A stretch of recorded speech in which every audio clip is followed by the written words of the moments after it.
Welcome everybody to a review of a new release from Vinegar Syndrome Labs, and it is 1946's The Cat Creeps. Now, this is directed by Earl C. Kenton, who also did Island of Lost Souls, House of Frankenstein, Ghost of Frankenstein, and House of Dracula. Three of those films there, the Frankenstein ones and the Dracula one, being part of Universal Horror's monster series. And the clock's in at 58 minutes long. Stars Noah Beery Jr., who was in Decision at Sundown, which is a western from Bud Bodica. Lewis Collier, who was in Weird Woman, one of the Inner Sanctum films. And Paul Kelly, who was in Dead Man's Eyes, another Inner Sanctum film, as well as Split Second and Adventure in Sahara. So, this is about a black cat who is suspected of being possessed by the spirit of an elderly murdered woman. So, this is more of a whodunit than an outright horror film, but there is definitely elements of that latter genre thanks to the great use of shadows and its remote island mansion setting being really rather well used. And obviously there are murders as well, kind of horror in that regard. And but the cast is also good. It has some funny moments, intentionally so as well. The pacing is on point, while with it being under an hour long, it really doesn't outstate its welcome. The mystery element is well executed. It is generally engrossing, and any horror film that has a cat in it, especially in terms of it being at the centre of its plot, is always going to have me on board. You think of the many iterations of the Black Cat, or got the Uncanny, or you got there was an Indicator release, Eye of the Cat.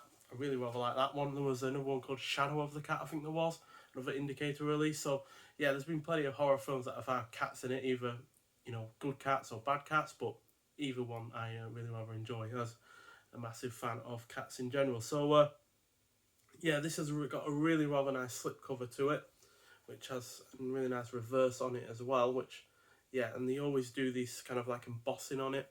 We saw this with Crusoe Beast of the Amazon, which was the first VSL release from Vinegar Syndrome. So I've not yet had the second one which is called Flesh and Fantasy, which is a horror anthology which has the likes of Edward G. Robinson in it. But considering I really rather like Crusoe, it wasn't a perfect film by any means, but it's still a solid 3 out of 5.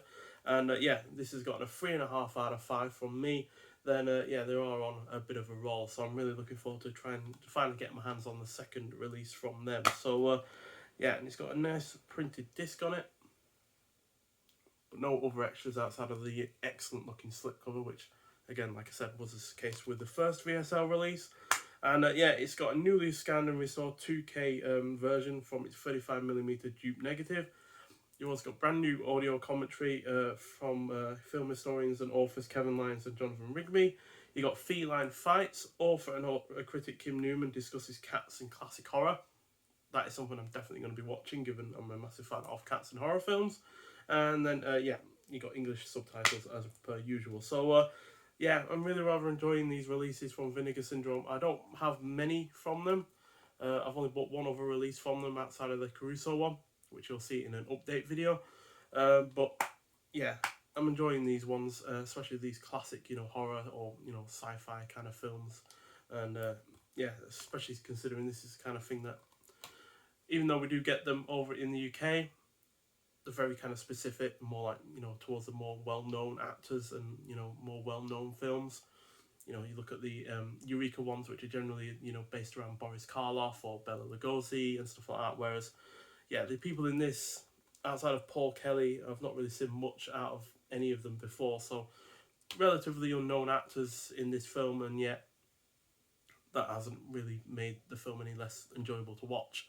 It's just, because it doesn't have those big name actors, Karloff, Lugosi, or even Lionel Atwill or John Carradine or anything like that, they generally get a bit more overlooked. But still, I'm glad anyone is releasing these, and there are more on their way, as Warner Brothers are finally getting their archive collection over to the UK, and we have the likes of The Ghost Ship with Richard Dix, and as well as Bedlam with Boris Karloff that are getting a release on the same disc, or in the same release at least. So we're getting more of these classic horror films, which is only a good thing. And this is another really rather good one, even though it was one of the last Universal horror films to be released from the 40s, as they had lost a lot of their big name actors. And unfortunately horror was on the way out, unfortunately, as a genre in the 40s. Obviously it would be come back, but for the 40s it was pretty much dead and gone, ironically enough. But yeah, if you've seen this film before, I'd like to hear your thoughts on it. But if you haven't and you're into these kind of films, then I would really recommend it. Although if you're outside of the US, Vinegar Syndrome releases are a little bit more expensive to get your hands on, which is why I haven't bought many from them. But yeah, regardless, thank you for watching, and I'll see you in the next one. Bye.